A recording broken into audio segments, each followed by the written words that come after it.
You're rich! If he could just find himself again, be the man that I knew him to be, the man that I know he can be. No! Oops. What the hell, Kev? It's a fake. So how much do you need? Not a whole lot. Only around $8 billion. $8 billion? How much? About $5,000 a bottle. Where is all this money coming from? Less than 10 seconds later, the entire mall went dark and all of the screens went black. What's wrong? Everybody wondered. This couldn't be a coincidence, they thought. Had Kevin really done this with just one phone call? Doug and Mason were both stunned when they saw this. They had no idea what was going on. What puzzled them even more was, who did Kevin call? "You think you're the only one with connections in this town?" Doug said as he called the KWTD Corporation. Unfortunately for him, nobody answered his call. Then someone suddenly shouted, "Where did all these roses come from?" Everyone looked up and saw thousands and thousands of rose petals falling from the sky like raindrops. "Look up there!" another person yelled. Everyone was astonished to see an enormous blimp floating above the outdoor mall. There were people tossing roses out of it onto the crowds below. Suddenly, everyone heard loud whistling sounds coming from the east over Lake Michigan. It was a daytime fireworks display. Then the enormous dot matrix sign on the blimp spelled out, "Lily and Kevin forever." Next, two women were escorted through the crowd with microphones in their hands. It was Brittany Davis and Charity Boyer. The whole place went wild. What were they doing here? And who are Lily and Kevin? Everyone's eyes were fixed on Kevin and Lily as a woman slipped out of the crowd and handed Kevin a small pink gift box. Kevin took Lily by the hand and said, "You've been through a lot over the past few years. You've had to put up with everyone talking me, and you've put up with all the ridicule. Let's put all that behind us now and think about our future." Then he got down on one knee and held out a ring with a diamond as big as a walnut and said, "I love you, Lily. Will you marry me? Again?" Lily's eyes filled with tears and she covered her mouth to keep from screaming. She was so full of joy. "Say yes!" someone shouted from the crowd. Nobody knew who it was, but everybody joined in, repeating over and over, "Say yes!" When Kevin put the ring on Lily's trembling finger, she was so excited that she hugged him as tightly as she could, not wanting to ever let go. "Do you like my surprise?" Kevin asked. His only regret was that the fireworks would have worked a lot better at night. "I like it. I really like it," Lily replied excitedly. Suddenly, a huge commotion interrupted this touching scene and everyone started to panic. "Everybody, run!" came a scream by the entrance to the mall. Kevin looked over and saw a huge group of men dressed in white holding out large knives as they ran through the crowd. There was a large middle-aged man leading them and he looked like he was ready to kill someone. It was Craig Hill, Nolan Hill's father. After Kevin beat up Nolan, he spent almost a week in the hospital and it looked like he might not pull through. He was still bedridden and his prognosis wasn't great. When he heard about this, Craig was furious. He got his people to find out as much as they could about Kevin and then they all rushed from their home in Detroit to Chicago to get their revenge. "Lily, you and Rachel should get out of here right now," Kevin warned them as he reached into his jacket and pulled out his night dagger. Then he sprinted toward the group of men. Kevin was afraid that they would hurt the innocent people in the crowd. He had to stop these men before things got out of hand. "Kevin," Lily anxiously called out to her husband. "Lily, let's go. If Kevin is running at them, he must know what he's doing. We'll only slow him down if we stay here," Rachel pleaded with her friend. She kept a cool head and struggled to pull Lily toward the exit. "Let's get out of here, then call the police. That's the only way we can save Kevin," Rachel insisted. "So, you're the head of the Hill family?" Kevin asked as he stood in front of them holding the night dagger in his hand. He was sizing up his opponent, who looked a heck of a lot like Nolan Hill, only older. "And you're Kevin?" Craig Hill roared angrily. "It looks like you're here to avenge Nolan?" Kevin inquired. He was doing his best to buy as much time as possible so that more people could get to safety. "You've ruined my son's life. Now I'm going to take your life to even up the score," Craig growled as he waved his knife at Kevin and shouted to the men behind him. As soon as the words left his mouth, they all ran towards Kevin. Kevin was absolutely enraged by this, and he gathered his energy together to face them alone. He was already far more powerful than any of the Hill family's men. The only thing that made the fight equal was that there were so many of them. Kevin grabbed Craig by the wrist and twisted it to the side. The move made his attacker's knife fly out of his hand. Then Kevin gave him a sharp kick to the ribs. As Kevin turned around, he felt at least 4 men approaching him from the rear, slashing with their knives. He managed to avoid all of them, but every time he dealt with one attacker, 2 more seemed to appear. This wasn't going to be an easy victory. Right after Kevin proposed to Lily and asked her to renew their vows, Craig Hill showed up at the outdoor mall with a large group of armed men, intent on getting revenge on Kevin for putting his son Nolan into the hospital. Kevin pulled the night dagger out of his jacket to defend himself against the overwhelming numbers. Although he was more powerful than any of Hill's men, he lacked combat experience. In less than 10 minutes, Kevin felt exhausted. As Hill struggled to get up from the ground, his eyes were burning with anger. "He's running out of strength," he shouted to his men. Just then, Kevin felt an agonizing pain in his back. One of the men had snuck up behind him and stabbed him. Blood immediately spurted out of his mouth and a large red stain spread across the back of his shirt. "Kevin!" Lily screamed in horror. When Kevin heard Lily shout, he was distracted and turned to look at her. Hill seized the opportunity and raised his knife to finish him off. Kevin's eyes grew wide as he saw Lily pull him back and use her body to block the knife for him. "Lily!" Kevin shrieked in terror. Blood started to flow from Lily's back. She felt a burning sensation but didn't know how badly she'd been injured. But she didn't regret doing it. In fact, she felt relieved that she'd protected Kevin from the attack. Kevin had done so many things for her. This time she'd found a way to do something for him. "Lily, are you all right? Don't worry, I'll get you some help." Kevin reassured her as he took off his blood-stained jacket and used it to put pressure on the wound. "Just hang on, Lily. I'll get you to the hospital," Kevin sobbed. He could barely see through his tears. "Don't cry, Kevin. You don't look as handsome when you're crying," Lily managed to joke. "Stop talking. Let's get to the hospital," Kevin comforted her. She was looking weaker and weaker. "Who said you could leave?" Hill sneered viciously. "You injured my son. Now I'll send you and your wife to hell." Kevin didn't reply to him at all. He put Lily gently on the ground and slowly stood up to face the man.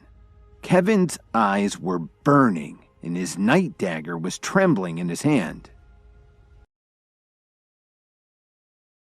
Hill shouted. He was actually very frightened by Kevin's appearance, but he was pretending to be calm. A second later, a dozen of Hill's men rushed at Kevin, all at the same time. Suddenly, the men were stunned, like they were all moving in slow motion and had no control over their own bodies. Kevin moved through them like a blur, slashing all of them in what seemed to be a single lightning-fast movement. The men all dropped to the ground before they even had time to make a sound. The sidewalk around them was stained with blood. Hill tried to advance on Kevin but collapsed to the pavement as if he didn't have any strength left. "That's impossible," Hill stammered in disbelief. How had all of his bodyguards been taken out by Kevin in just seconds? Hill managed to pull himself to his feet. Then he retreated while warning Kevin, "You may have survived this time, but if you have the guts to face me again, just stay in Chicago. You can run, but you can't hide." Kevin tucked his dagger into his belt. He didn't bother to chase after Hill because he needed to get Lily to the emergency room. He bent down and picked her up. Her breathing was shallow and he could feel her heart beating quickly. "You'll be fine, Lily," Kevin anxiously comforted her. "You don't have to hide it from me. I know it's bad," Lily whispered weakly. Her vision was getting blurry as she added, "Kevin, I'm sorry. I haven't had the time to show you how much I love you." "Don't talk, Lily. You've got to hold on. Don't leave me alone," Kevin pleaded. His entire body was trembling as he ran with her in his arms. Lily didn't have the strength to say anything else. She slowly closed her eyes. While Kevin and Lily were fighting for their lives, the entire Williams family was gathered together at their mansion in New York City.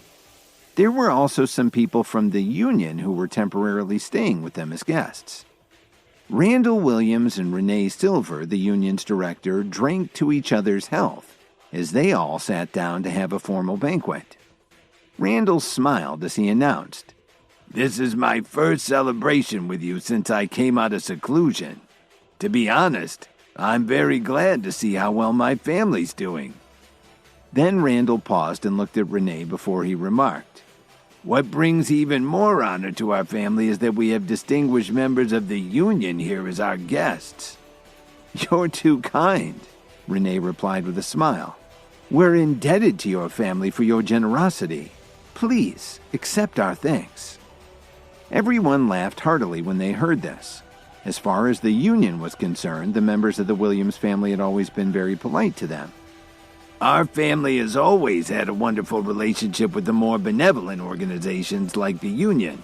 We're honored to see so many of you with us today, and you should know that you're always welcome in our home. There's no need to stay with anyone else when you're in our city," Randall assured them as he raised his glass of wine to toast them.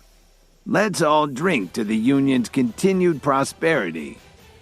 Renee sipped her wine and replied, "I couldn't agree with you more.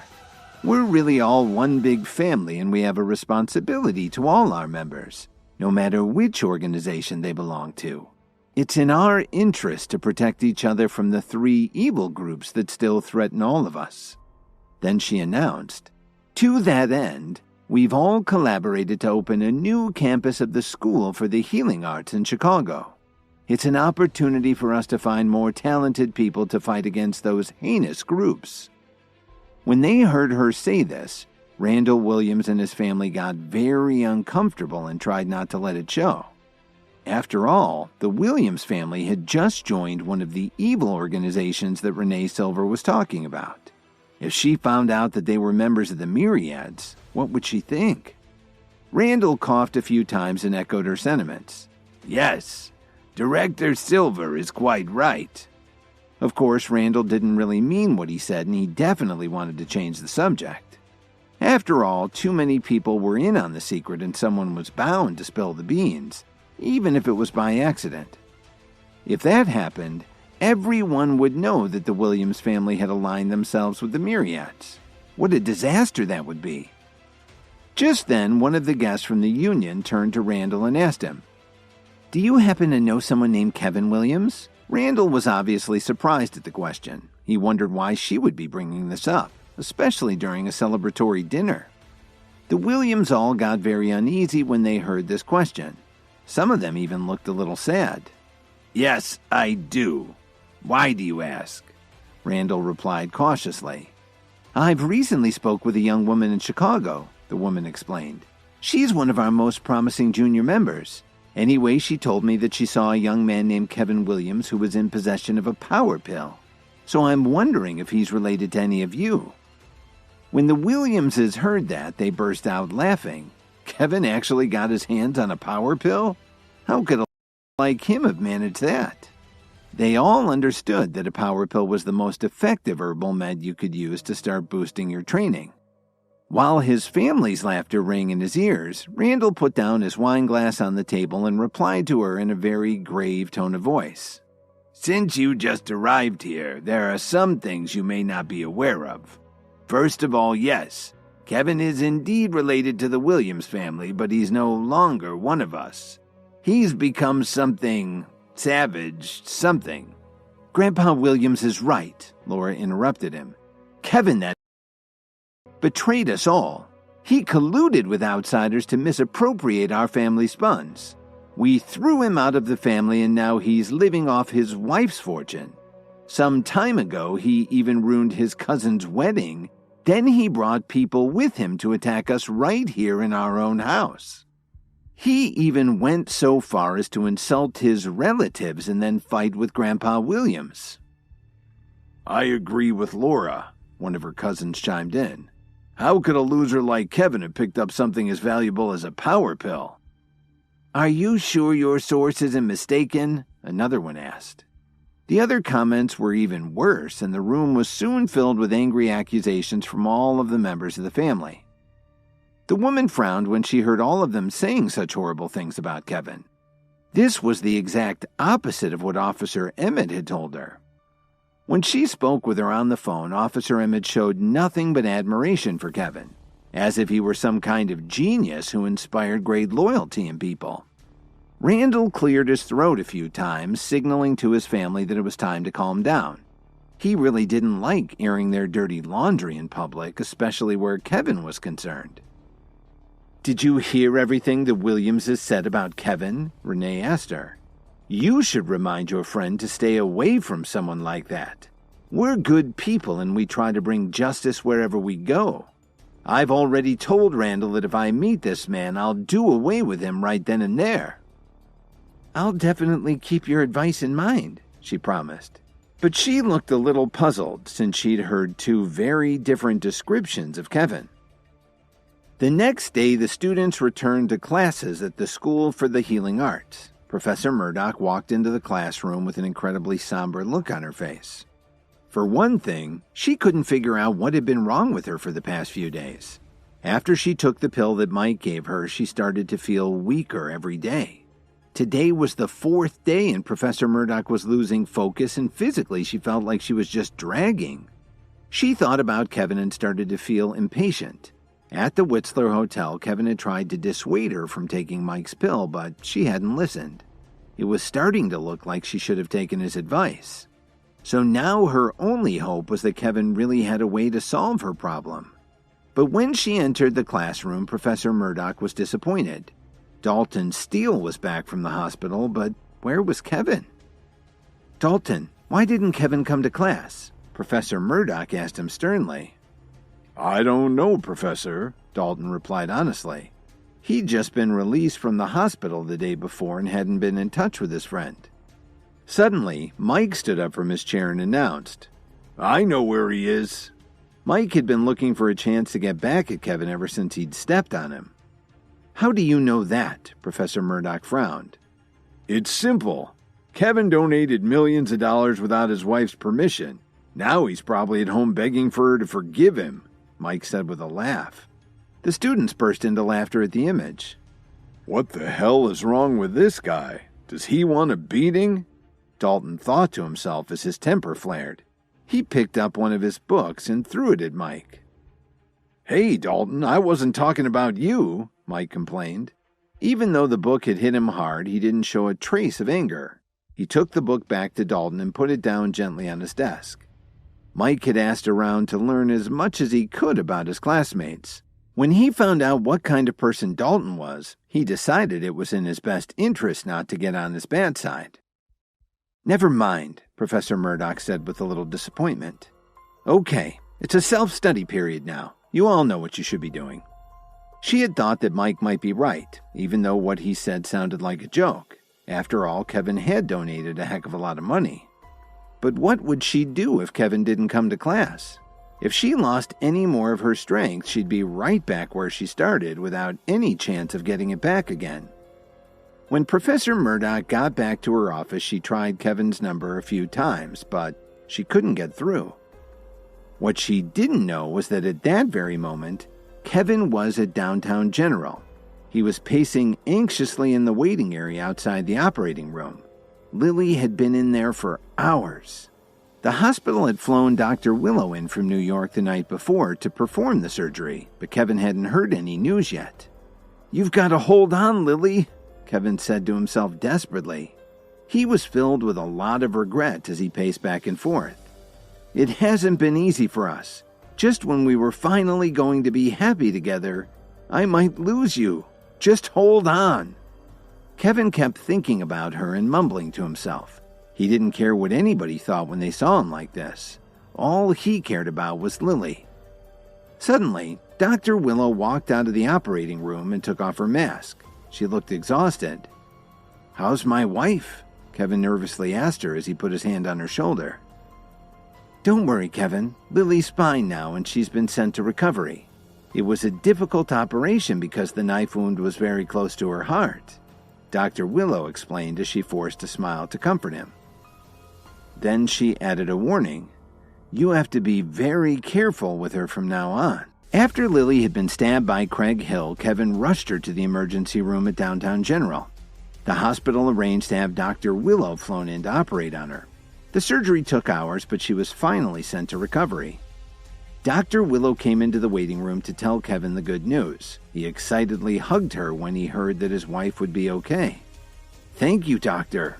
We owe it all to you." She was caught off guard and blushed a little as she asked him, "Kevin, do you think you can let go of me?"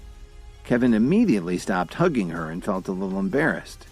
"Please don't take it the wrong way. I'm just so excited." "I understand completely, but you really don't have to thank me. I'm a doctor. This is what I do," Dr. Willow explained quietly. Seeing how shy Dr. Willow could be made Kevin smile a little. "Lily should be out of recovery soon, and then they'll take her up to her room," Dr. Willow went on. "If there's nothing else, I need to go to my office and rest a little. It's been a long night." Part of the arrangement for her transfer to New York was that she got to keep her office at Downtown General. Kevin went to the nursing station to find out which room Lily had been moved to. When he got there, he could see that she still looked weak. She needed a lot of blood when she got to the ER, but Lily was still alive, and that definitely lifted Kevin's spirits. Just then, Kevin's phone vibrated a few times. He pulled it out and saw that he'd missed 6 calls. One was from Dalton, and the rest were from Professor Murdoch. Kevin knew right away that it was because of the neutralization pill. Before he had a chance to reply, he heard a weak voice call his name. "Kevin." Lily had already woken up from the anesthesia and was staring at him with her big eyes. He put his phone away and walked over to her bed. "How do you feel, honey?" Kevin asked with concern as he held Lily's hand. "It hurts," Lily complained. "Of course it hurts. Do you know how much blood you lost?" Kevin scolded her. "How could you do such a foolish thing? That knife was meant for me. You shouldn't even be here." "Because I'm your wife. How could I stand there and do nothing?" Lily said slowly. "Besides, the whole mess with the Hill family was my fault. If it wasn't for me." Okay. But now the most important thing you have to do is recover and to get home. Let's leave all of that in the past," he told her casually. Just then, the door opened and Dorothy walked in with some of her friends. She hurried over to the bed, pushing Kevin out of the way as she passed him. "Lily, how are you?" she asked with concern. Dorothy had stayed up all night playing cards with her friends and only found out about an hour ago that something had happened to her daughter. "Don't worry, Mom. I'm fine," Lily answered weakly. Dorothy nodded and turned around to glare at Kevin. "How did something like this happen to my precious daughter? What do you have to say for yourself?" "Mom, I'm sorry. It's all my fault that I didn't..." Kevin started to explain. "I don't care if you feel sorry. If this is in any way your fault, I'll have you thrown out of the hospital immediately," Dorothy scolded him. This time, Kevin felt like he deserved to be yelled at. It was his fault that Lily had gotten injured, and he was feeling incredibly guilty as he pleaded with Dorothy. "Mom, don't be angry. I promise that..." "Don't call me Mom," she interrupted. "I wish Lily had never met you. Whether this is your fault or not, I want you out of here." She paused for a moment and then added, "Wait.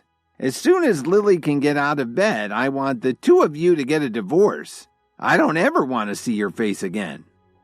"Mom, please calm down," Lily begged her mother. "It's not Kevin's fault at all." While she spoke, she kept glancing over at Kevin. She really wanted to smooth things over with her mother. "I'm just going to step out and find out what meds Lily needs," Kevin told her. He decided it would be a good idea to leave the room for a few minutes. Lily looked at Dorothy and her friends. "Mom, were you out playing cards again?" "Don't be silly, Lily. My friends and I were just strolling around." Dorothy had no problem lying to her daughter, but one of her friends wouldn't let her. "Dorothy, you shouldn't lie to your daughter like that," Jasmine Coleman corrected her loudly. "And so what if we were playing cards? Are you trying to get out of your debt?" When she said that, Dorothy immediately gave her a dirty look. A trace of doubt also flashed across Lily's eyes. "Get out of your debt? What debt?" "Mom, don't tell me you owe these women money," Lily asked in confusion. "Yes, I do," Dorothy answered hesitantly. The previous night had been Dorothy's unluckiest night in a while. She didn't just drop a couple thousand, she lost over $500,000 in a single card game. "Your mother lost a lot of money last night. She owes me almost $250,000 and she owes my friends here another $400,000, Jasmine revealed to Lily. Then Jasmine coldly informed Lily, "Even though you're in the hospital, you still have to pay your debts, so hurry up and give us our money. We need to head home and get some rest." When Lily heard this, she was so angry that her sutures almost popped out. How could Dorothy lose so much money in just one night? What was wrong with her family? "Mom, didn't you promise me you wouldn't go out and play cards?" Lily snapped at her mother. "I was feeling lucky. Anyway, it's just a few $100,000, Dorothy sputtered. But she knew deep down that what she had done was wrong. Lily was furious. How could her mother have done this when she knew that things were tight? And how could Lily find that much money in such a short time? "Mom, did you forget I already promised that money to Grandma?" Lily asked her as she tried to catch her breath. "I only have $1,500 in my checking account, and we need it for our living expenses and taxes." "Oh, I completely forgot," Dorothy suddenly realized. "I don't care what kind of problems your family has. If you don't pay me what you owe me right now, you'll see what happens," Jasmine threatened. She realized that Dorothy wasn't as strong as she seemed and she could easily bully her. "Let's talk it over, Jasmine. Just give me a few days and I'll get you the money," Dorothy promised as she laughed nervously. "No, I need to see the money today. I don't want you to play any tricks on us," Jasmine said coldly. "And if your daughter doesn't have it, you'll have to ask your son-in-law." "Dorothy, why didn't you tell us you didn't have any money? Why did you waste our time making us play cards all night? You need to pay us what you owe," Jasmine sneered. "And don't ever play with us again." "Hey, I just remember something. Dorothy, isn't your son-in-law that guy everybody's been talking about? He must have put away a few bucks living off of your family for the past few years," Jasmine suggested mockingly. Dorothy flinched when she heard her mention Kevin. "I'll ask you one last time, are you going to pay us or not?" Jasmine snarled. "Just give me a few days. I'll pay you back as soon as I can. Besides, whenever you owed me money in the past, I didn't force you to pay me back like you're doing today," Dorothy implored her. "How can you even compare yourself with me? My husband is in the real estate business. No matter how much money I lose, I can take care of it with a phone call. You're out of your league," Jasmine retorted as she started to lose her patience. "I'll give you two choices. Either you pay me back immediately, or I'll call someone who will make you do it." "You've gone too far, Jasmine. Is that how you treat a friend?" Dorothy smiled apologetically. "So you're telling me you're not going to pay, is that it?" Jasmine asked as she pulled out her phone. "Jasmine!" Dorothy was so anxious that she almost stomped her foot. She knew that Jasmine knew some very nasty people. Jasmine waited for the call to connect and put it on the speakerphone. "Spencer, are you there? It's Aunt Jasmine. I'm at Downtown General. Someone owes me a ton of money and she's refusing to pay me back." "Who the hell would do that?" came an angry voice over the speaker. "I'll be down there right away." Jasmine hung up and smiled triumphantly. She knew that her nephew was one of the most powerful men in Chicago and he had hundreds of people under his command. She was certain that Dorothy and her daughter would pay her what they owed her now. Lily struggled to sit up in her bed. "Can you please wait a few more days, Jasmine? We really don't have that much money on hand today." Lily had heard James's nephew's voice and it sounded like he wouldn't try to resolve this peacefully. "It's not that I'm being unreasonable, but there are certain things that everyone knows. You don't gamble if you don't have enough to cover your bets," Jasmine replied snobbishly. Dorothy and Lily were speechless. They all sat in awkward silence and waited for Jasmine's nephew to arrive. A little while later, there was a flurry of footsteps in the hall and the door flew open violently. "Who the hell owes my aunt all that money? You'd better be ready to leave town," the tall man shouted as he walked into the room with his bodyguards. They were a tough-looking bunch. Several nurses saw them and ducked into patients' rooms to stay out of their way. The group's leader was none other than Spencer, the man Kevin had asked to be his deputy in the Chicago branch of the Myriads. His brother Derek would have been there too, but he had other business to attend to. "Did you hear me?" Spencer shouted. "Who exactly owes my aunt money?" "Thanks for coming here, Spencer," Jasmine replied as she pointed at Dorothy. "She's the one who owes me and my friends over $600,000. "You?" Spencer glared at Dorothy as he sauntered over to her. "Do you know what I do to people who don't pay their debts?" "I didn't say I wouldn't pay her, I just don't have the money right now," Dorothy admitted reluctantly. She was absolutely trembling in fear. "That's no excuse," he answered coldly. "Our family really doesn't have the money right now. It'll take me a few days to get it together," Lily tried to explain. She was having a hard time talking. After all, she'd just gotten out of surgery. But she could see that the man's arm was covered with scars. He clearly didn't mind resorting to violence. "Why are you wasting your time, Spencer? They said they don't have the money. Just take them," Jasmine ordered her nephew. His men started moving Lily and Dorothy with vicious looks in their eyes. "Don't touch my daughter," Dorothy shouted as she stepped in front of Lily. "She just got out of surgery and she shouldn't be moved." "Go to hell," Spencer growled as he pushed Dorothy aside. Suddenly there was a furious roar from the doorway. "Stop it right now." Kevin walked into the room and the Myriads were stunned to see him. Dorothy was actually relieved to see Kevin. She pointed at him and told the men, "This man is my son-in-law. Just ask him for the money. If he doesn't have it, you can beat him up for all I care." "Your son-in-law? What the hell's going on here?" As Spencer turned around, his voice trailed off. He was in shock. "Enforcer?" Spencer stammered as he tried to process what was going on.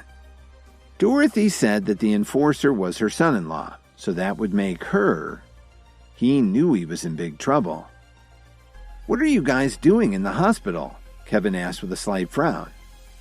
The men got over their shock and started to greet Kevin very genially, but Kevin quickly raised his hand to stop them. "Tell me what happened." "Nothing much, Enforcer. I just came to the hospital for a checkup because I wasn't feeling well. I happened to pop into this room to take a look." He lied through his teeth. He wouldn't dare admit that he was there to demand money from Dorothy and Lily. The Myriads remembered what Kevin had done to Nolan Hill at the Salix Leaf Hotel, and they knew he wasn't someone you wanted to piss off. But Kevin wasn't a fool. Of course, he didn't believe Spencer's excuse, so he walked over to Lily and asked her, "Honey, what's going on?" "They came to ask for money," Lily admitted. Then she told Kevin what had happened between her mother and the women who were in the room. After learning about Dorothy's gambling problem, Kevin looked at her and then he looked over at Spencer. "We're finished now," Spencer thought to himself as he considered the situation. "I just had to come here and demand money from the enforcer's wife while she's lying in a hospital bed. We're all dead men." "I'll cover her debt," Kevin said calmly. Even though Dorothy hated him and she'd really crossed a line this time, he was still her son-in-law. Kevin figured it was his duty to help her pay back the money. "There's no need for that, enforcer," Spencer responded right away. How could he take any money from Kevin? He was starting to regret ever answering his aunt's call. "I'm telling the truth. Give me your routing number and I'll transfer the money. I can't possibly let you come here for nothing, can I?" Kevin insisted. $600,000 wasn't much money to him. How could he refuse to pay what his family owed just because he was the Myriad's enforcer? That wouldn't set a good example for the other members, would it? Dorothy and Lily were still trying to figure out what was going on. When Dorothy wasn't able to settle her gambling debts, Jasmine called her nephew Spencer to force her to pay up. Spencer arrived soon afterward and was threatening Dorothy and Lily when Kevin came into the room. Spencer and his men recognized Kevin as the Chicago branch enforcer of the Myriads. They offered to cancel the debt, but Kevin insisted on paying what Dorothy owed. "But I couldn't possibly accept that from you," Spencer protested. He was scared out of his mind at the thought that he'd been threatening the enforcer's wife. The whole room fell silent. Jasmine, Dorothy, and the others just stood there with their mouths hanging open. What the hell was going on? How could all of these ferocious men be so afraid of Kevin? And did they just call him the enforcer? Jasmine had never seen anything like this before. Her nephew usually handled her problems right away because he was such an intimidating figure. Jasmine was perplexed by the whole situation. "Listen to me, Spencer," Kevin said as he pointed at Dorothy. "She's my mother-in-law and I'm willing to pay the money she owes to your aunt and her friends. It's only fair." "We can't let you pay her debt, enforcer. We don't want your money. In fact, if I'd known this young woman is your wife, I wouldn't have even come here with my men," Spencer insisted desperately. Lily lay in the hospital bed watching Kevin through tearful eyes. How many other things had her husband kept hidden from her? "Just accept the money. I'm not kidding." Kevin practically begged Spencer to let him pay. "Please, enforcer. I couldn't possibly take anything from you," Spencer pleaded. Jasmine looked questioningly at her nephew. "What's wrong with you, Spencer? I won the money fair and square." "Aunt Jasmine, we really can't take their money," Spencer tried to explain. "No, that won't do. I must have what she owes me," Jasmine demanded. She looked at Kevin and had an idea. "I have no idea why you're so afraid of him. Have you mistaken him for someone else? He's just Dorothy's loser son-in-law." "Please, Aunt Jasmine, you have to stop talking," Spencer said curtly. He couldn't help thinking about what he saw Kevin do to Nolan Hill as he sobbed. "My aunt doesn't know who you are. Please accept my apologies." "Don't worry about it. But please stop all this groveling," Kevin replied as he rubbed his forehead. This was the first time he'd ever encountered a situation where he couldn't even give away his money. "I appreciate your understanding, sir," Spencer said gratefully. Jasmine realized she was getting nowhere, so she announced dejectedly, "I'm pretty tired after playing cards all night. I think I'll just head home and get some rest. Bye, Spencer." She and her friends quickly walked out of the room, leaving Dorothy staring at Kevin in disbelief. Her opinion of her son-in-law had changed a lot. Did he meet some big shot while he was in jail? Dorothy thought to herself. But Kevin didn't care what Dorothy was thinking about. He walked over to Lily and kissed her on the cheek. Then he said softly, "Everything's okay now. You should get some rest. I have a few things to take care of." "Yes, honey," Lily nodded in agreement. Kevin stood up and took a deep breath. He glanced at the Myriads who were standing there looking very agitated. "Don't just stand there. Come along with me. I've got something I want you to do for me." Kevin walked out of the room and the rest of the men quickly followed behind him. Kevin led them to the stairwell door and gave Spencer an order. "I want you to take some of your men and find out everything you can about the Hill family for me." "Are you talking about the family from Detroit?" Spencer asked in surprise. "You know about them?" Kevin asked with a slight frown. "We've worked with them before and I know them pretty well. They're very strong, but not a big challenge to most of the people in the Myriads or the Alliance," Spencer explained. He had a good idea of what Kevin had in mind. Very strong? That doesn't matter to me. I want Craig Hill to suffer for what he's done. Kevin growled as he clenched his fists. Have everyone meet me at the Whistler Hotel tonight at 7 o'clock. I've got something important to announce. Yes, sir, Spencer replied as he took his men and quickly headed downstairs. Next, Kevin called Mitchell Cook to ask him to clear out the hotel for the evening. When Kevin got to the hotel, he saw the only people there were the myriads and the hotel staff. A large buffet had been set up on the first and second floors. In the largest private room on the top floor, Kevin sat at the head of a long table, and dozens of representatives from the other branches sat along the sides. Enforcer, we finished our investigation, Spencer reported. What did you find? Kevin asked him tersely. I don't know why the Hills family strength has increased so much in the past few years, but the most important ones are Craig Hill's 5 adopted children. They're quite advanced in their training, and they've obviously benefited from herbal medications. And they're giving the family a real edge in their competition, especially their financial dealings. 5 adopted children? Kevin pondered as he swirled the wine in his glass. There's one more thing. Their compound is heavily guarded, Spencer hurried to add. Sounds like this won't be easy, Kevin commented as he put his wine glass on the table. Can you think of a way to get at them? I really don't know how we could take them down without heavy losses, Spencer informed him bluntly. Do you really think so? No matter how many we sent against them? Kevin asked. But deep down inside, he already knew the answer. If Craig Hill's children were as powerful as Spencer had said, they could resist any number of attackers. And there's something else, Enforcer.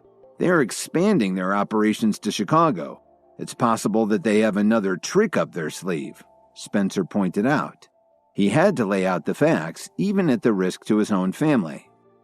So you're saying that we can't do anything about them? Kevin asked grimly. No, that's not what I'm saying. We just have to chip away at them. To overcome their strength, we have to take them out one by one. If we go after all of them at once, we'll only hurt ourselves, Spencer said confidently. So what's your plan? This is no time to beat around the bush, Kevin stated plainly. From what we've found out, Craig Hill's 5 adopted children all have different hobbies and interests. We can use that to set up a trap for them, Spencer explained. It sounded like a good strategy to Kevin. He gave Spencer his approval. All right, then I'll leave the details up to you. Whatever the cost, you have to set things up right. But I want his children taken alive. As for the others, I don't care what happens to them. If they were as powerful as Spencer had said, Kevin might as well keep them alive. They could be useful to him. I promise I won't let you down, Spencer agreed excitedly. Kevin nodded in agreement and raised his glass high in the air. He announced loudly, This is the first time I've given you orders since I became the Enforcer. I wish you all success. Don't worry, Enforcer. You can count on us, one of the senior members replied so that everyone could hear. The rest of them stood up and shouted, Yes! Kevin let them all eat and drink as much as they wanted. He fell asleep very late in the back room that Cook had reserved for him. The next morning, Kevin washed up quickly and drove straight to campus so he could get to Professor Murdoch's class on time. Penny passed a note to Kevin as soon as she sat down. It read, Are you free tonight? I still owe you dinner. Kevin smiled and shook his head.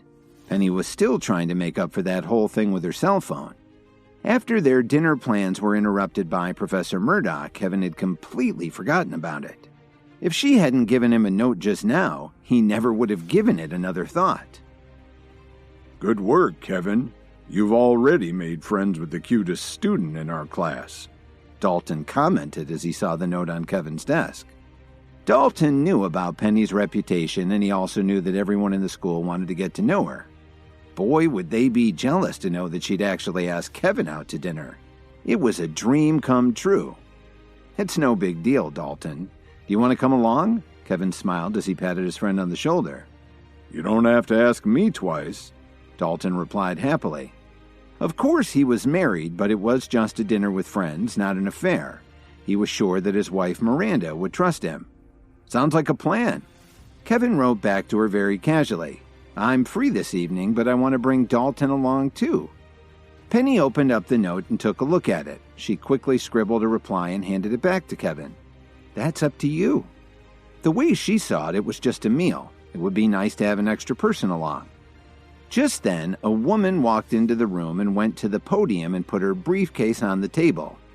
Some of the students had noticed her in the halls, but nobody said anything inappropriate after what they saw happen to Chase Rogers on the first day of class. Hello, everyone. I'm Professor Wendy Colt, your medicinal herb instructor. I'm in charge of teaching all of you how to concoct pills and make herbal medicine. Today, I'll take you to the pill room to take a look at our facilities. I'll also give you a sample pill while we're there, Professor Colt explained in a very professional tone. Professor Colt, does this mean that the school still believes in concocting pills? One of the students asked her hesitantly. Of course. Medicinal pills are a very important aspect of personal growth and development. Good medicinal pills can help someone to advance by leaps and bounds, she replied very directly. However, as there were fewer and fewer apothecaries over the years, we lost some of our knowledge base, so the current formulas are exceptionally rare. The preparation techniques that you will learn have been developed over the past several decades from piecing together what information we had left, combined with modern pharmaceutical techniques. That's how we're able to approximate the original lost recipes, Professor Colt explained. So even though they're not exactly the same as the pills of the past, we like to think that they're even better, Professor Colt boasted as she led the students out of the classroom. Most of these students had only seen a few herbal meds in their lifetime. Now they found out that they'd be able to learn the secrets of pill concoction. How could they not be excited by this? A few minutes later, they arrived at the science building and headed into the pill room. The enormous space was lined with exotic plants, and there were long tables running from one end of the room to the other. Each table had a large bowl and some preparation equipment that looked a little like kitchen utensils. Professor Colt divided the class into smaller groups. Kevin and Dalton were happy to see that they'd been assigned to the same group. Some of the other students were jealous to see that Penny was also put in Kevin's group. Everyone, please listen to me. The school permits you to take any pills you make out of this room as long as it's been inspected and approved by the instructor. Please note that some of the ingredients have been artificially grown. They're very difficult to find in nature, she informed them. You have to listen to my instructions very carefully. Don't do anything without checking with me first. Today, I'm going to show you how to make the healing pill. Its main purpose is to treat all kinds of external injuries. Under normal circumstances, it only takes 2 hours to take effect and heal your injuries, Professor Colt explained as she went to a large cabinet and took out 6 kinds of medicinal ingredients. She used the equipment on the table to measure and prepare the ingredients in the bowl. Then she lit a Bunsen burner on the table. While she was doing this, she continued to describe what she was doing to the attentive group of students. Wow, Professor Colt is so awesome, one of the students exclaimed. Yeah, this stuff's really cool, her classmate replied. A lot of them never thought they'd actually be able to witness someone making herbal medication. They watched intently as Professor Colt prepared one pill after another. Kevin, don't you know how to do that too? I'm very curious to see who's better, you or Professor Colt, Dalton remarked as he nudged Kevin in the ribs. You also know how to make herbal pills? Penny asked Kevin in amazement. But Kevin didn't answer their questions. Very seriously, he warned them.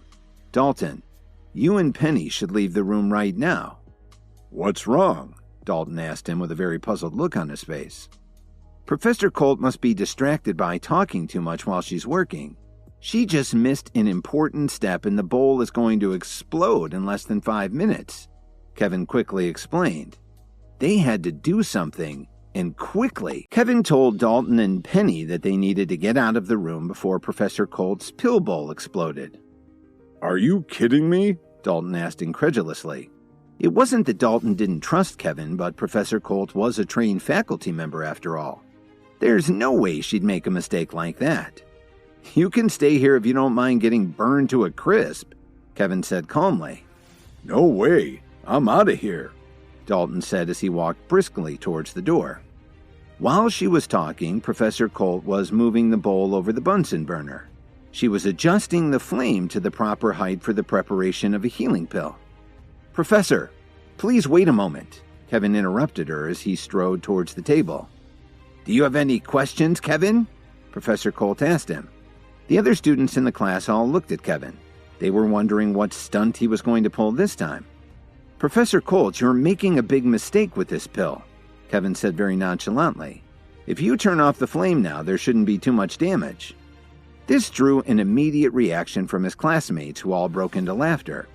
They couldn't believe that he had the nerve to correct the professor while she was putting on a demonstration. With all her experience, there was no way she could be doing anything wrong. Who was he to interrupt her like this? Professor Colt was obviously irritated by Kevin's comment, and she scolded him. Didn't you hear what I just said, Kevin? The most important thing in preparing a medicinal pill is the flame. If you put out the flame now, the pill will be ruined. She was starting to get angry at Kevin. It was bad enough that he hadn't listened to her lecture, but how could he question her abilities? She was a member of the union and was actually their chief apothecary. While she hadn't made every single possible pill, she still had enormous experience and had made countless healing pills in her career. She'd never had a single problem. Professor Colt, I'm not questioning your skill. It's just that you didn't use any of the grass in that container as you were measuring your ingredients, Kevin pointed out innocently. He recognized the grass in the container as one of the basic components of any medicinal pill. It was something that you could never leave out because it helped the blending of the other ingredients. The most important thing that it did was to prevent the temperature from increasing too rapidly and causing an explosion. The other students thought that Kevin was just trying to draw attention to himself and confuse everyone. They figured he'd probably never seen anyone make herbal meds in his entire life. Mike couldn't resist putting his 2 cents in. Stop making a scene, Kevin. If you don't want to learn anything, just leave. But don't mess it up for the rest of us. The class leader's right, Lionel added. Then he let Kevin have it. Do you know how important this is? If you don't appreciate what Professor Colt is showing us, then just go home. Kevin's classmates started glaring at him in disgust. Dalton started clenching his fists. He knew that Kevin wasn't someone who did things just to get attention. These guys were really ticking him off. Kevin sighed lightly. All he was doing was warning Professor Colt because he cared about what might happen. Why did they all think he was causing trouble? 2 minutes had already passed, and Kevin could see that the bowl was getting too hot. You could feel it from several feet away. This isn't good. Everyone get down, Kevin yelled. He was done trying to explain and grabbed Professor Colt, pulling her to the floor as he protected her with his body. What are you doing? She exclaimed. Kevin's classmates still didn't understand how much danger they were in and started to criticize him. Let go of Professor Colt, one of them yelled. Mike started rolling up his sleeves to take a swing at Kevin as he shouted, Get away from Professor Colt right now. If you don't, I'll report you to the administration and you'll be expelled. He was about to say something else, but they were all interrupted by a huge explosion from the bowl that Professor Colt had been heating. It was like a volcanic eruption throwing a wave of hot air across the room. Shards of the bowl were flung out as the bowl shattered from the blast. The shock wave knocked some of the students across the room and into the wall. Some of them were cut by fragments of the bowl that flew all over the room. And the mixture had gotten so hot that the herbs were instantly vaporized. Professor Colt was absolutely stunned. She shook her head in disbelief. Had he actually been right? As the rest of the students lay on the ground in a daze, they looked over at Kevin with shocked expressions. It couldn't have been a coincidence. Kevin had been telling the truth after all. But Kevin didn't have time to worry about what his classmates were thinking. He was too concerned about the intense pain he was feeling in his back. Since he'd been closest to the table, he'd also borne the brunt of the heat and debris from the explosion. His clothes were shredded and burned, and he had serious burns on his back. But he'd managed to protect Professor Colt, so she didn't suffer any injuries. Professor Colt came back to her senses and felt Kevin's body lying on top of her. This was definitely an embarrassing position to be in. "Kevin, would you please get off of me?" Professor Colt said very quietly. "Okay, Professor Colt," he replied as he stood up awkwardly. Professor Colt glanced around the pill room and saw the destruction. "Send the injured students to the infirmary. Everyone else should go back home to rest. Today's lesson is over," she announced. Are you okay, Kevin? Dalton asked as he ran over to his friend. "Don't worry, I'm not dead yet," Kevin replied. It stung a little, but it wasn't as bad as it looked. "Let me get you to a hospital to be sure," Dalton insisted. He really hadn't expected Kevin to hit the nail on the head like that. He said the bowl would explode in less than 5 minutes, and he was absolutely right. "Don't be ridiculous. I'm okay. You should go home and get some rest." Kevin stretched his shoulders a few times. "Okay. Sounds like a good idea. Call me if you need anything," Dalton offered without hesitating. The pill room was still uncomfortably hot, so Kevin decided to head home and change his clothes. Plus, his shirt was pretty tattered from the explosion. On the way out, Professor Colt stopped him. "How did you see the problem with the pill?" she asked him earnestly. "It's very simple, Professor Colt. I saw that you hadn't added the correct ingredients," Kevin explained. But he didn't want her to feel embarrassed, so he added, "It's probably because you were talking to the class while you were working on the pills." "Tell me honestly, do you know how to concoct herbal medicine?" she asked as she looked directly into Kevin's eyes. There weren't many apothecaries left in the world, and the ones who remained guarded their secrets very strictly.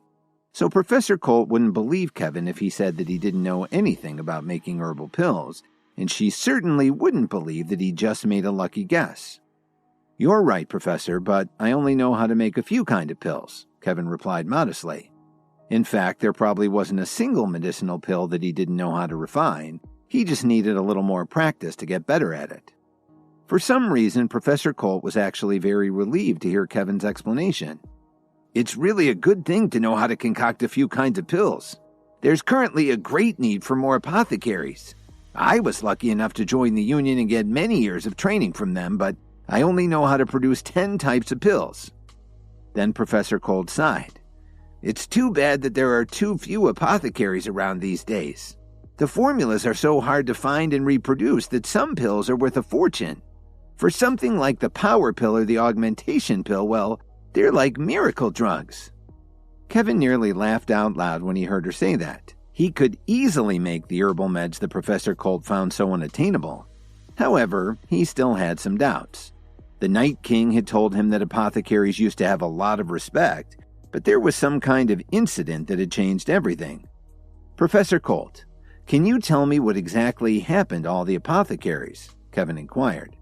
"Oh, that was a long time ago," she answered as she got a nostalgic look in her eyes. "I suppose I can tell you. My mentor always said that the herbal meds could lead to far greater development than anyone had ever imagined. But it's a difficult undertaking," she continued, "and we're only now finding out the similarity between herbal medications and the techniques that are being developed by modern science. There was an apothecary many years ago who actually stumbled on a way to move beyond what his colleagues were doing. The results of his methods were decades ahead of anyone else," she explained. "But should anyone be allowed to become that powerful?" Kevin asked her. The professor nodded in agreement. "You're right, Kevin. His plans were eventually exposed, and he drew a lot of attention from people who were afraid of how powerful he might become. It wasn't easy for them to defeat him, but when they did, they took out many more apothecaries who might also pose a threat. It had devastating effects on the field. Whoever was left went into hiding and destroyed any evidence of their formulas. Once everyone realized just how much had been lost, it was too late to recover," she explained sadly. "A lot of people are interested in developing themselves, but they don't appreciate the art and science involved. Even students at the School for the Healing Arts are just interested in it because it's something new. There isn't anyone who's very committed to it." The more Professor Colt spoke, the more regret Kevin could see in her eyes. Kevin nodded slightly because he understood the problem. From what he'd read in the sources he'd found, an herbal pill could be worth a fortune, but making one took both money and energy. People just didn't seem interested in making the effort to become an apothecary. If this continued, they'd eventually disappear. Suddenly, Professor Colt seemed to have thought of something. Her eyes lit up and she asked, "Kevin, I see that you have some talent. Do you want to participate in the apothecary contest?" "An apothecary contest?" Kevin repeated in amazement. "Yes. Because it's a very rare discipline, about 50 years ago it was decided to look for a way to try to build more interest. All of the major groups and organizations are involved in training their own apothecaries," she explained. "The top 3 finalists receive interesting awards. First place earns admission to the Herbalist Society, second place earns an advanced technique, and the third place winner only gets $750,000. Professor Colt told Kevin eagerly. "The Herbalist Society?" Kevin asked in surprise. He'd never heard of them before. "The Herbalist Society is an institution composed entirely of apothecaries. They serve the top levels of business and government. The leading organizations send their most outstanding students to study with them every year. It's an extraordinary honor. Anyone who studies with them is highly sought after when they complete their training," she told him excitedly. "Because of that, many people in the Herbalist Society have become wealthy and famous. Their careers really take off," Professor Colt gushed. "Every participant in the contest can bring along an assistant. It just so happens that I've been looking for a candidate for the past few days. If you want to participate, come along with me. Even if you don't win, you can learn a lot." "All right, Professor Colt. I'll go with you," Kevin agreed without thinking twice. What happened over the past few years had broadened Kevin's horizons. He used to think that as long as he had money, he'd be fine. But now that he'd seen the potential of herbal medicine and training, he wanted something more. Although Chicago was a pretty big city, the country was a whole lot bigger. If he wanted to have a future, he had to step onto a bigger stage. Plus, he needed to make good use of the books he'd been reading. Because of the accident in Professor Colt's class, Kevin's dinner with Penny had to be put off again. After saying goodbye to Professor Colt, Kevin headed home and went straight to the study to get ready for the apothecary contest. The first thing that he did was to make an herbal med to help Lily recover from her injuries. She recovered very quickly and was discharged from Downtown General to the amazement of the hospital staff. On the following weekend, Kevin was still half asleep when he smelled a delicate fragrance. Lily kissed his forehead and said, "Hubby, the sun is already up and you should be too." "Can't I sleep for 10 more minutes?" Kevin drawled as he struggled to open his eyes. "No. Hurry up and get out of bed. If Mom finds out that you're still lazing around, she'll definitely scold you again," Lily said softly while leaning her head on Kevin's chest. After coming so close to death, Lily understood how important life was and wanted to savor every second with Kevin. Okay, if you say so," Kevin agreed as he got out of bed and got dressed. "It's rare that you don't have to go to work or school on such a nice day. Let's go out for a walk, okay?" Lily asked softly. "Yeah, let's do that. A walk would be nice," Kevin replied as he looked out the window at the view. Lily smiled as she walked up behind Kevin and wrapped her arms around his waist. "Kevin, when I was in the hospital and that man Spencer was so polite to you, did he actually call you the enforcer?" Kevin sighed and quietly said, "You wouldn't believe me if I told you." "I'll believe anything you say," Lily answered softly as she hugged him even more tightly. Kevin was finally ready to tell her everything. Lily and Kevin decided to take a walk downtown and enjoy a quiet day off. She just asked him why Spencer had called him the enforcer, and Kevin was about to tell his wife everything that he'd been keeping from her. But before he could begin to divulge all his secrets to her, his phone suddenly rang. "Hey, Kevin, what are you doing right now?" He could hear Marshall's rough voice at the other end of the line. "I'm home. What's wrong?" Kevin asked curiously. Ever since he came back from his meeting with the Alliance, Kevin had let Marshall take over his duties as Alliance manager. They hadn't been in touch with each other in a long time, so Kevin knew that something serious must be going on. It's not a big deal. I just want to let you know that the executive director's birthday is in 2 days.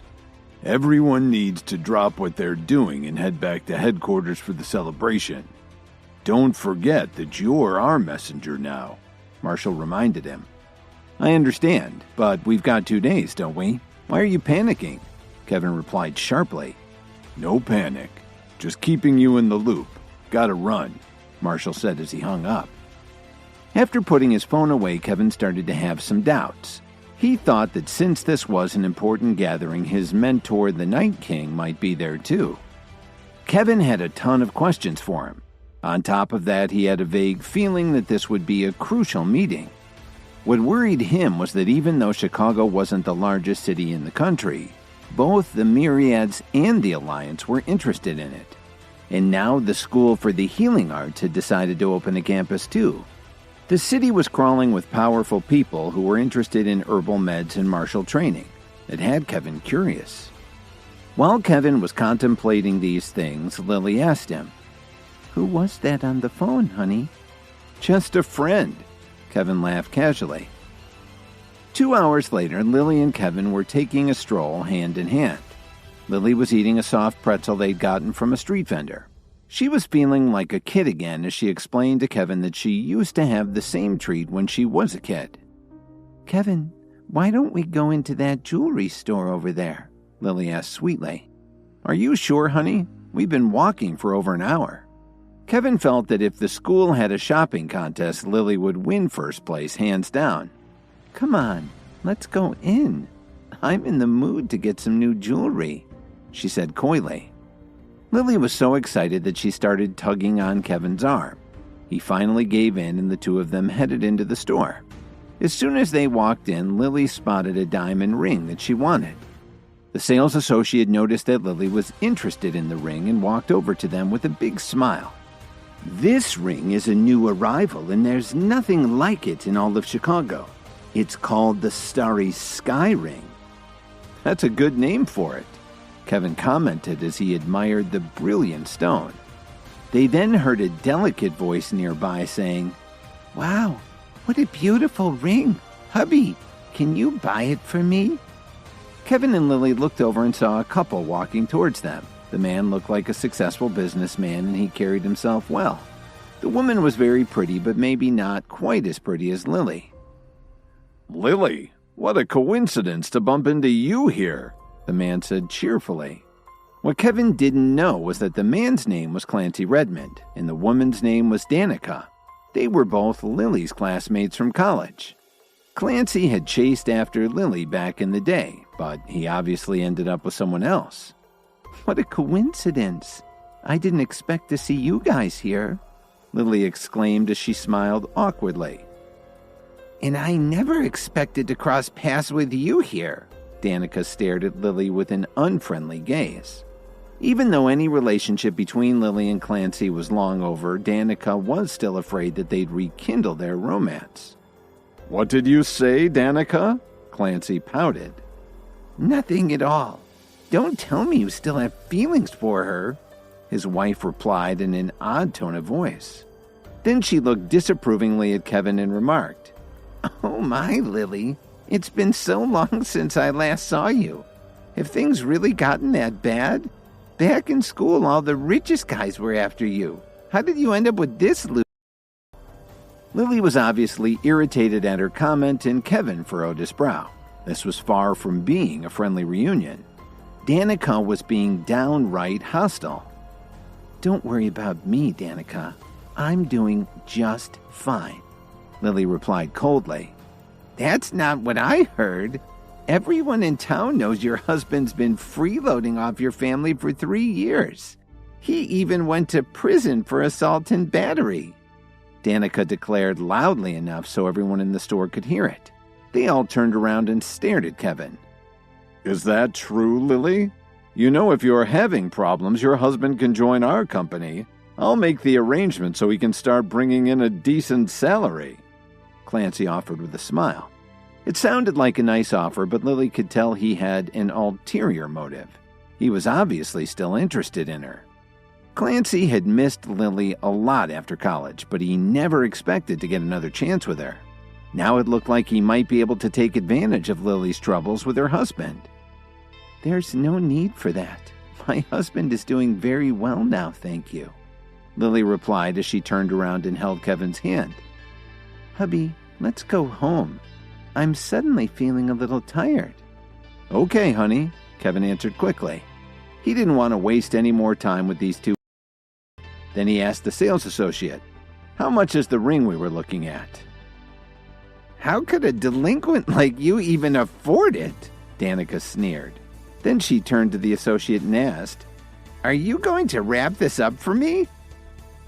"There's something that I may not have made clear," the saleswoman replied hesitantly. "It's from a very exclusive designer, and you may find it a bit on the expensive side." "No matter how much it costs, I'm sure my husband will gladly buy it for me," Danica said confidently.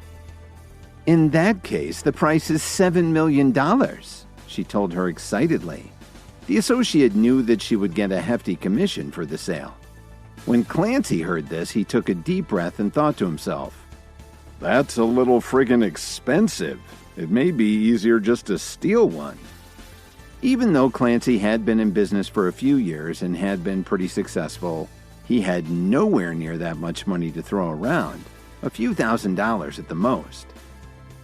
"Why don't we look at something else, sweetie? That's really expensive," Clancy said softly. But Danica wouldn't give up. "I don't care. I want this ring and I want it right now," she insisted. Clancy wasn't from a wealthy family like Lily, so he didn't have very deep pockets. For Danica, this was a matter of pride. She wanted to show her old classmate that she was just as well off now. Kevin could see how embarrassed Clancy was and commented, "I don't think the question is whether or not you want the ring. It sounds like your husband may not have enough funds to cover it right now." "My husband is a successful person. Do you think he's just a sponge like you?" Danica snapped back haughtily. "He's right, honey. We can't afford this ring," Clancy admitted nervously. "I don't care. I want it, and you'll just have to find a way to get it for me," she practically demanded. The sales associate understood what was going on and told them, "I'm sorry, but we have other customers to attend to." And then she started to walk away. "Hubby, let's go home," Lily repeated. Even though she liked the ring a lot, she knew that $7 million was still a big chunk of change. It might be too much for Kevin to handle. "Don't worry, Lily. Since you like it so much, let's buy it," Kevin said with a warm smile. "How could a freeloader like you afford something like this?" Danica mocked him loudly. "My husband's very successful, and it's too expensive for him.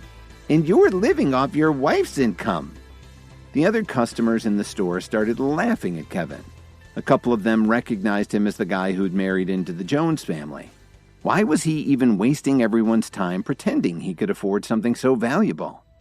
Kevin got a little peeved when he heard what they were saying. He took out his bank card and tossed it nonchalantly on the counter. "Wrap it up. We'll take it." He could tell that Lily really liked the ring. "Sir, we don't accept supermarket loyalty cards here." The associate sneered as she looked at his card. Everyone burst into laughter. How could he have the nerve to pull something like that? Kevin couldn't believe how foolishly the salesperson was acting. "Lily, your husband is really cold. Doesn't he know how to behave in a high-end store?" Danica laughed conceitedly. "Nonsense," Kevin snapped at the salesperson. "Just swipe it and you'll see it's good." "Sir, I said that our store doesn't accept discount cards. If this is all you have, please leave.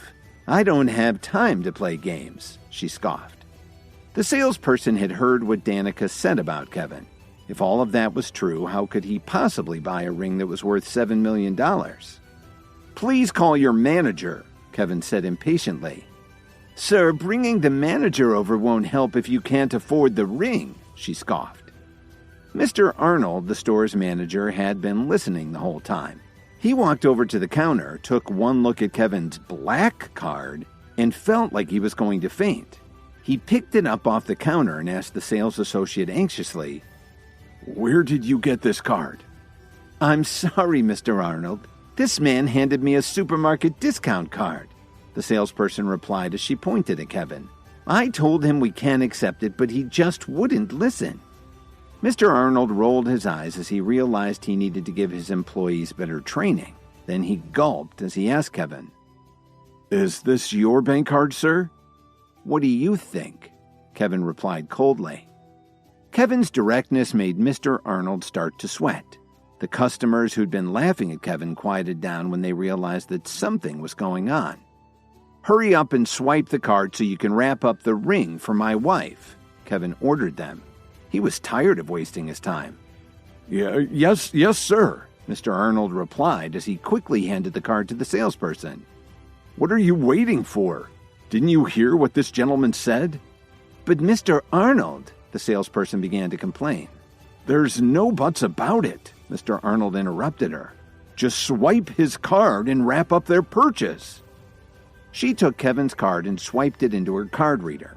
A moment later, everyone heard the tone that told them that the transaction had gone through. They all looked at Kevin in disbelief. Danica was more surprised than any of them. She was so disappointed that she burst into tears. Clancy didn't even notice how upset his wife was. He glared at Kevin and wondered who the heck he could be.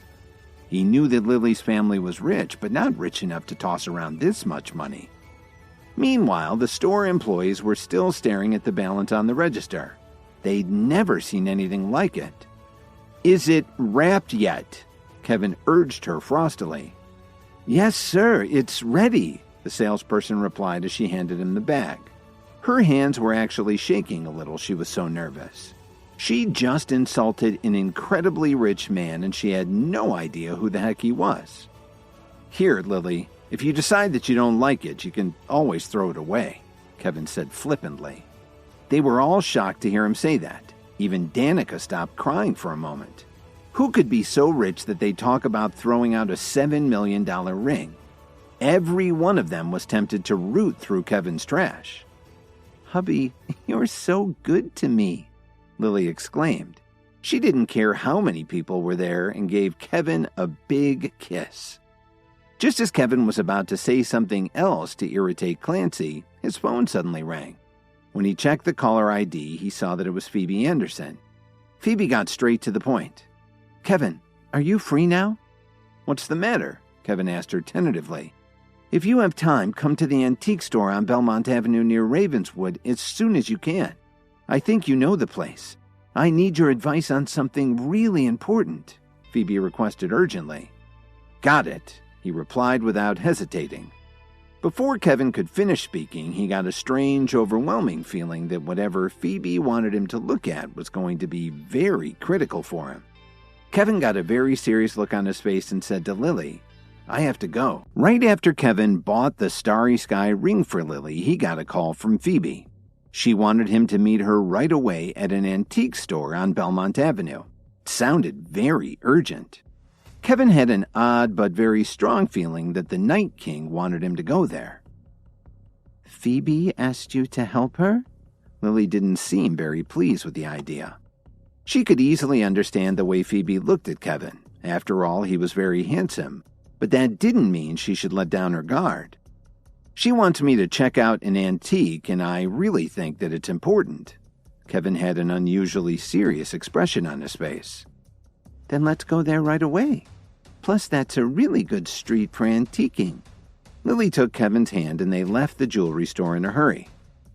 Belmont Avenue was just north of the Loop in downtown Chicago. There were a lot of interesting antique shops all along the street, and Lily was hoping to have some time to look around. After Kevin and Lily parked, they walked quickly to the shop where Phoebe was waiting. As they passed the other shops, they could see a lot of interesting items in the windows. One of them even had a display that looked like a 1950s kitchen, including appliances. Lily thought it looked really chic with the pastel blue-green cabinets and salmon fridge. When they entered the shop on the corner to meet Phoebe, a large group of collectors was already there having a loud discussion. Kevin and Lily squeezed into the middle of the crowd and found Phoebe standing next to her father at the counter. Truman Anderson was negotiating with a middle-aged man in a three-piece suit. "What's going on?" Kevin glanced at the jewelry box on the counter and frowned a little. "Kevin, you're finally here." Phoebe smiled when she saw him. Phoebe's reaction made both her father and Lily extremely unhappy. "Have you discovered something unusual?" Kevin asked with a smile. "Here's what's going on. The owner of this shop has been a good friend of my father's for many years. He recently got this antique jewelry box, so he asked my father to come over and take a look." Phoebe smiled a little as she told Kevin the reason she'd invited him along. "You know how my father is. He can't walk away from a good deal. However, my father can't tell whether this thing is real or fake, so I called you." Before Kevin could reply, the man standing next to Phoebe asked, "Who's your friend?" "This is Kevin." Phoebe hesitated a little. "He's a good friend of our family, and we trust his opinion a lot." Then she turned to Kevin. "This young man is Walter Beckett." "Hello." Kevin immediately reached out to shake the man's hand. Since Phoebe called you, that means you must know something about appraisal. A look of disdain flashed in Walter's eyes. Kevin didn't answer his question, but instead turned his attention to the gold box on the counter. It had carvings of birds and flowers on all of its sides and on the lid. "What are you doing here, Kevin?" Truman Anderson was in an especially bad mood. Whenever Truman saw Kevin or even heard his name, he thought about that awkward moment when he'd walked into his home and seen his daughter and her friends tied up. He still held Kevin responsible for it. "Phoebe called me over to take a look."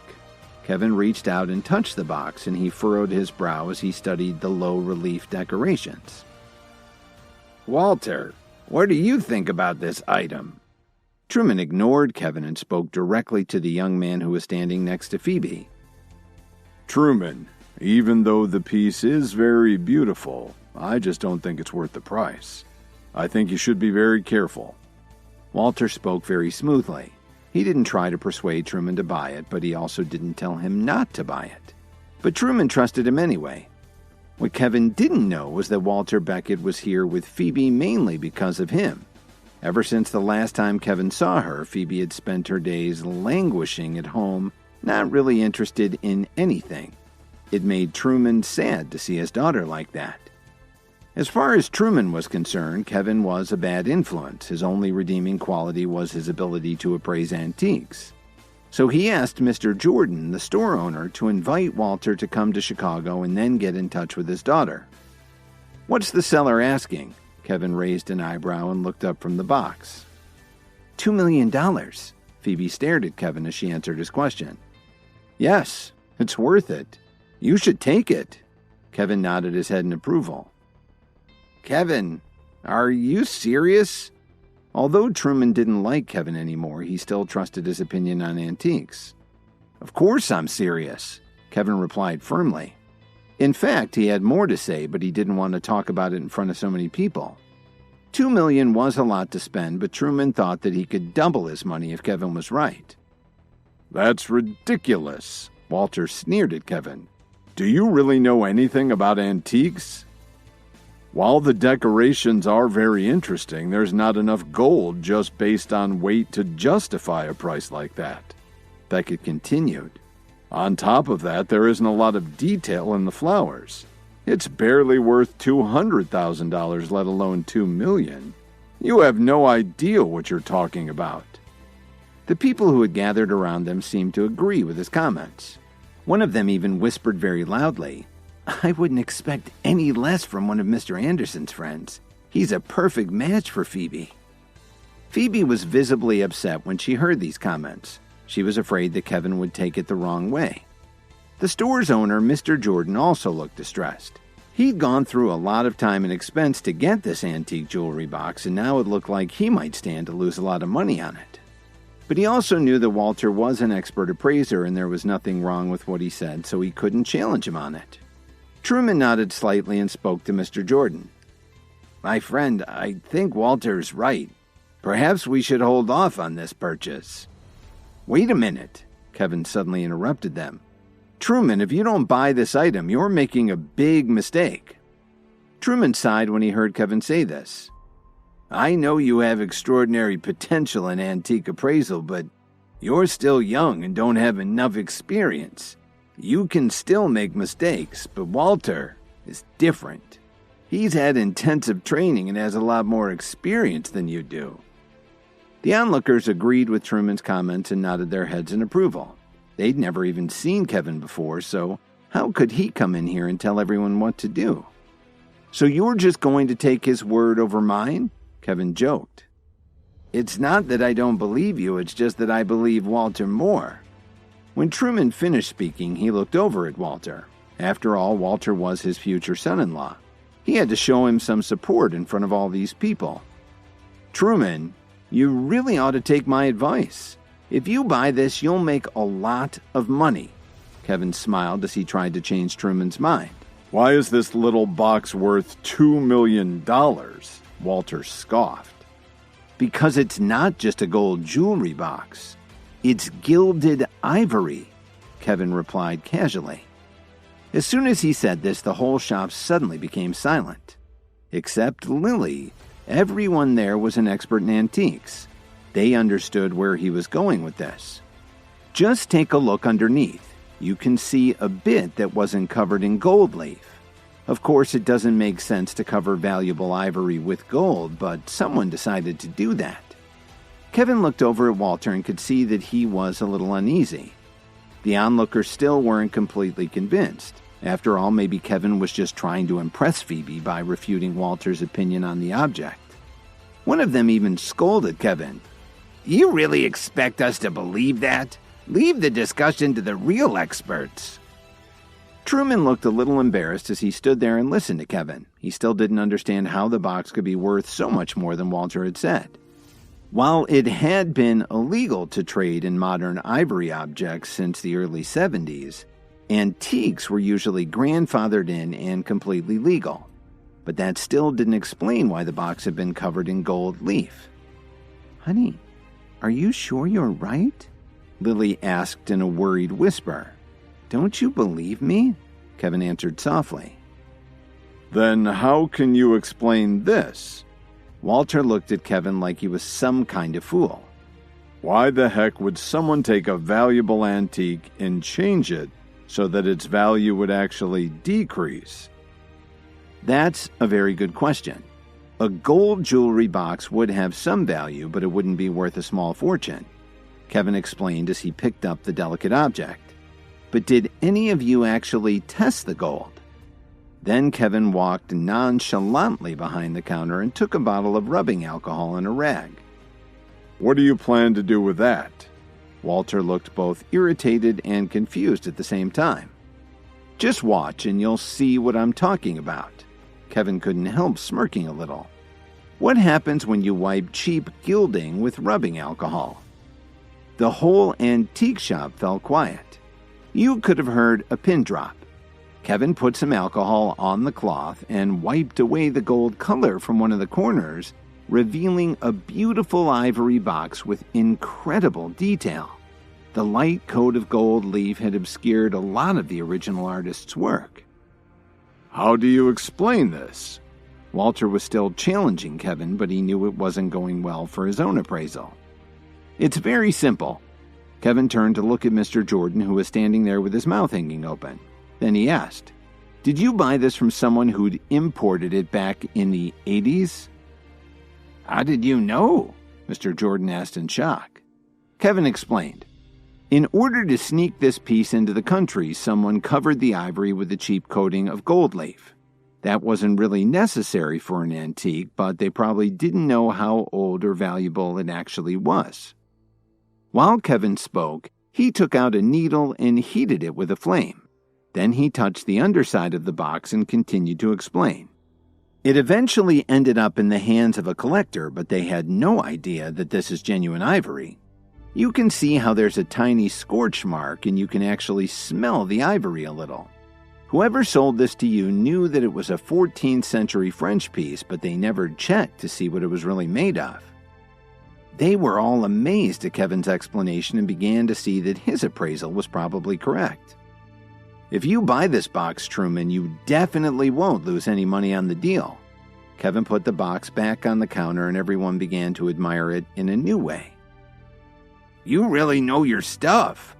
Mr. Jordan was very grateful to Kevin and gave him a thumbs up. If Kevin hadn't been here that day, he would have taken Walter's advice and lost the $500,000 that he had originally spent on the item. All the antique experts in the room were astonished at Kevin's knowledge. They started to feel sorry for criticizing him just a few minutes before. Hang on, Truman. I'll make a quick video call and get my teacher Tristan Gabriel to help you sort this out. Walter pulled out his phone to make the call. Is this young man a student of Tristan Gabriel? They all began to wonder. They couldn't believe that one of Gabriel's students was there with Truman Anderson. He was one of the world's most foremost experts on antiques. Walter could hear what they were all whispering to each other, and it boosted his ego a little, especially since Kevin had just shown him up. Walter knew that Phoebe was still interested in Kevin.